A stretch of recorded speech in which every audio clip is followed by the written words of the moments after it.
Ekuazio sistemak ebazteko metodoak.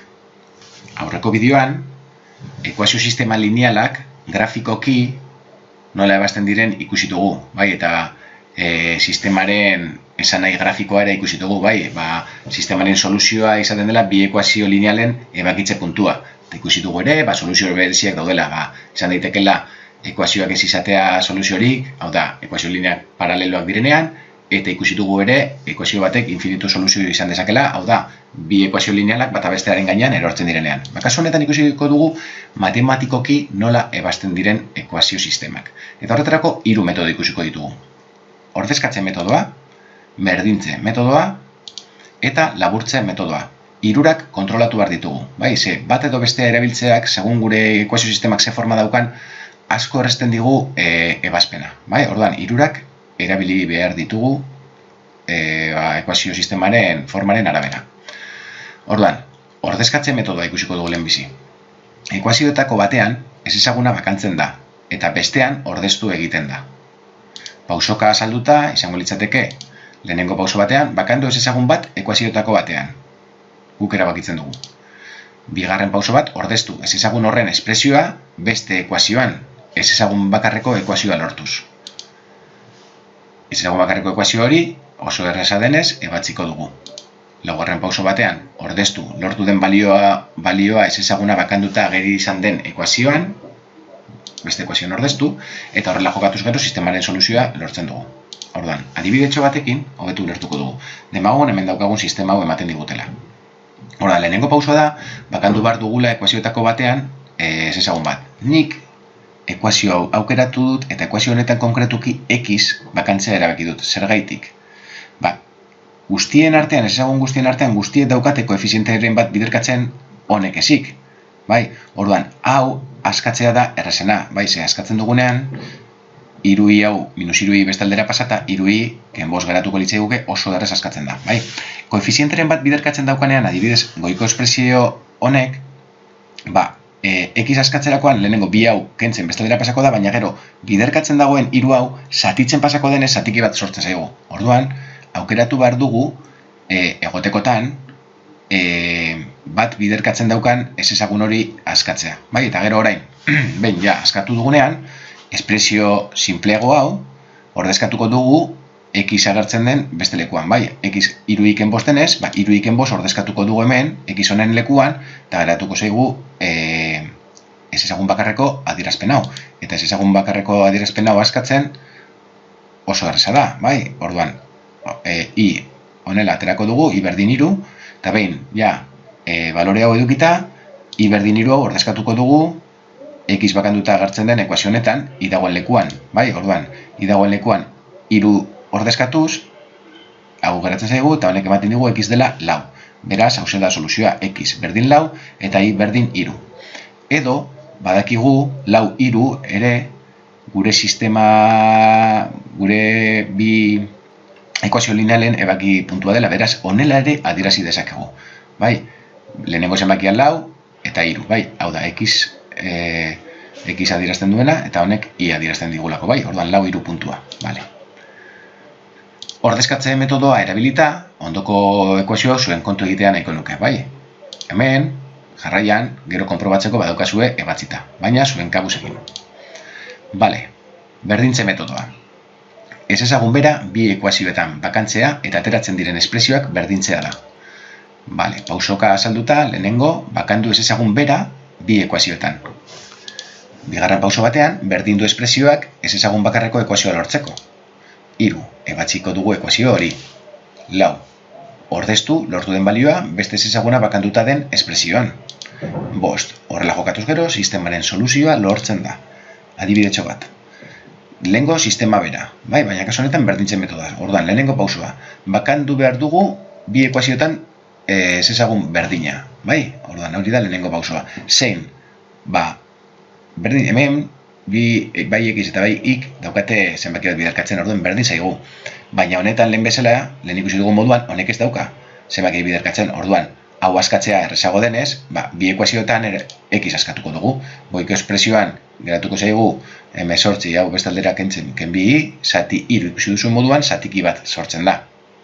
Baina beko espresioa oso errez askatzen denez, beste espresio geratzen zait, bai? Orduan, hau eta hau x bada, berdindu dezaket, bai? Bigarren pausoan berdinduko ditut lortu dituen bi adierazpen hauek, bai?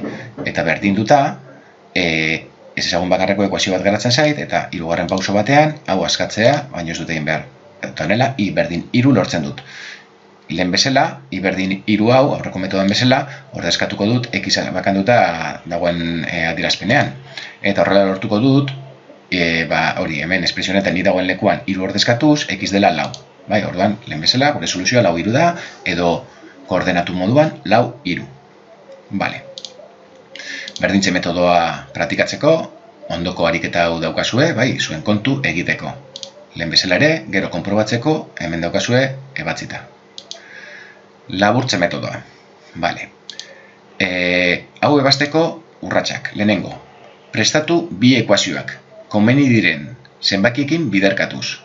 Ikusiko dugu gero zeren arabera komeni zaigun, bale? Batu ekuazioak eta ezezagunetako bat ezabatu egingo da. Ebatzi atera den ekuazioa. Ordeztu lortu den balioa zirako ekuazioetako batean, eta ebatzi. Eta 5, horrela jokatuz gero, sistemaren soluzioa lortzen da. Adibidetxo bat. Demagun sistema hau daukagula, bai? Orduan, prestatu behar ditugu bi ekuazioak komeni diren zenbakiekin biderkatuz. Zer esan nahi du honek? Lortu behar dugula, edo x aldagaian, edo y aldagaian, zenbaki berdina, bai? Baina ikur kontrako ikurrarekin. Zertarako, gero, batzerakoan, desagertzeko ezezagun hori. Esan nahi duana da, kasu honetan, adibidez, x aldagaian. Hemen 3ko bat daukat biderkatzen, hemen 4ko bat. Zein da topatu dezakean zenbaki berdina, beraien arteko multiploa. 3 eta 4-en multiplo, zein da lehenengo multiploa? 12, bai. Beraz, hemen goiko espresioan 12 lortzeko, ekuazio osoa bidar 4 egin beharko dut, eta horrela, hemen 12 geratuko litzaidake. Eta hemen, minus 12 lortu nahi dudanez, espresio oso hau bidar minus 3 egin beharko dut, bai. Orduan, hori da lehenengo pausoa. Lortu dut, goiko ekuazio osoa bidar 4 eginez, 12x gehi 8 berdin 28, eta beko ekuazioan bidar minus 3 egite, minus 12x gehi 9 45. Bai, orduan, bigarren pauso batean, atalez atal bi ekuazioak batuko ditugu, eta hau, adierazpen hau nahi eta lortu dugunez, x-a desagertuko da. 12x ken 12x desagertzen da. 8 gehi 9, 17 berdin, 28 ken 45 minus 17. Beraz, lortu dugu ezezagun bakarreko ekuazioa. Orduan, ezezagun bakarreko ekuazio bazkatuz, lortzen dugu i dela minus 1. Bai, behin lortuta, iren balioa hasierako ekuazioetako batean ordeztu eta batxe egingo dugu. Gu nahi dugun ekuazioan i berdin minus 1 hau, hauetako batean ordezkatu dezakegu. Nik lehenengo aukeratu dut. Beraz, hemen minus 1, i berdin minus 1, i dagoen lekuan, lehenengo ekuazio honetan ordezkatu dut minus 1. Beraz, geratu zait, ondoko adierazpen hau. Eta ondoko adierazpen hau askatuta lortu dut x dela 3. Beraz, badaukat soluzioa, bai? X 3, i minus 1. Edo, 3 minus 1 puntua. Bale. Laburtze metodoa praktikatzeko, hemen daukazuen ariketatxo hau ere, zuen kontu. Gero, konprobatzeko, hemen daukazue ebatzita. Bueno, kasu honetan bi ariketa dira, bale? Bale. Orduan, labur bilduz. Sistema lineal batean, ez digut askotan gu nahi dugun forma orokor hori emango, bai? Orduan, lehenengo gauza izan barko da, sistemako ekuazio bakoitza eragin barko dugu, bihurtzeko ekuazio bakoitza sistema linealaren formara, bai? Eta ja, daukagunean sistema lineala forma orokor horretan, orduan, aukeratu erabakiko barko dugu zen metodo erabili. Orduan, lehenengo pausua litzateke, sistematako ekuazioetako batek edo biak itxura korapilatsua izanez gero, az zaitez, ekuazioa konponduz, harik eta ax gehi behi berdin z espresiora iritsi arte. Hori lehenengo gauza egin barduguna beti. Eragin ekuazio bat edo biak, bai, itxura hau lortu arte. Behin itxura hori dugunean, ebazteko zein metodo aukeratu. Ordezkatze metodoa oso erabilgarria da ezezagunetako batek ekuazio batean edo bestean koefizientea bat edo minus bat izan ez gero. Ikusi dugun moduan, bat edo minus bat duenean koefizientea oso errez askatzen da. Kasu honetan, honek dauka bat koefizientea hau askatuko dugu eta gero espresio hori bestean ordezkatu, bale? Orduan, holako egoeraetan oso erabilgarri da. ordezkatze metodoa, bai, daukagunean koefizienteren bat edo minus batekin biderkatuta. Berdintze metodoa, ikusi dugun moduan ere, oso antzekoa da, bai, egoera berdina daukagunean, hau ere, erabili dezakegu, bai,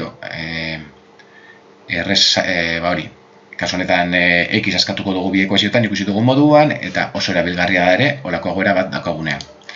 Eta laburtze metodoa oso erosoa da ere biltzen, ez ezagun batek bi ekuazioetan koefiziente bera izan ez gero, edo koefiziente bat bestearen multiplo bada. Adibidez, begiratu, hemen dauzkagun bi ekuazio lineal hauetan, iren koefizientea da koefiziente bera. Kasu honetan gainera ikurra aldatuta. Beraz, besterik gabe, batuketa egiten badut, bos i ken bos i desagertuko da, eta geratuko zait desagertzagun bateko ekuazioa, eta prozedura guztia jarraitu eskatuko genuke, oso errez. Edo beste goera bat, ez bada koefiziente bera, baina begiratu, kasu honetan, x-en koefizientea hemen 3 da, eta hemen 6, justo bere multiplo, bakarrik bigarren ekuazio hau, ikusten duzuen ekuazio, bider minus 2 eginda, lortze dut hemen minus 6x, justo goikoaren kontrakoa. Ekuazio hau bakarrik bider minus 2 eginda, lortzen dut beste ekuazio ikutu gabe, gero batuketa ekuazio goiko ekuazioa, gehi behan geratu zaidana batzen, x-a desagertzea. Orduan, egoera hauetarako ere oso erabilgarri da.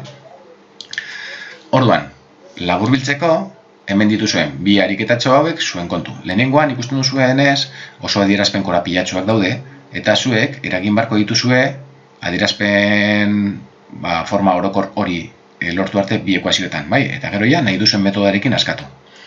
Bigarren ekuazio hau berriz, laburtuz ebatzi behar da, laburtzen metodarekin. Hemen daukazue gero soluzioa konprobatzeko. Hau izan da guztia.